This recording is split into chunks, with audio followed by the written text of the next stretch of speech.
Parang bawas to. Paano? Dalawang drug suspect kalaboso sa buy-bust operation sa Ermita, Maynila. Nakuha sa kanila mga nakapak na tila pagkain lamang ng mga isda pero nang suriin, shabu pala. Isa pang nakababahala ang pagkadiskubre sa liquid shabu na mas mura umano. Wala pang pahayag ang mga naarestong suspect na nakuhanan ng halos 11 kilo ng shabu na tinatayang halos 75 million pesos ang halaga. Ang mga ganito ay mahigpit na binabantayan lalo't palapit na ang eleksyon. Ilang opisyal ng lokal na pamahalaan ang nasa ilalim ng intelligence validation. 3 pulis na suspect sa 30 million peso robbery case sa Balagtas, Bulacan, sinampahan na ng reklamo sa piskalya. Kabilang sa mga kinasuhan ng isang police major.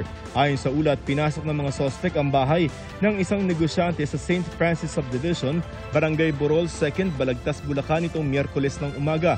Nang matanggap ang ulat, nagsagawa ng operasyon ng Balagtas Police na nagresulta sa pagkakaaresto ng 3 suspect.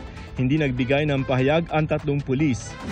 Strategic partnership ng Pilipinas at Vietnam, lalo pang pagtitibayin sa pagbisita ng Defense Minister ng Vietnam sa Pilipinas.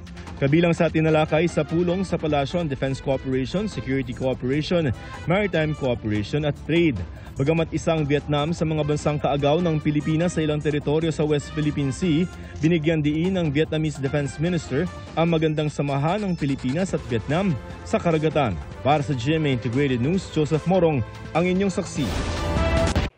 Mga kapuso, sama-sama tayong maging saksi.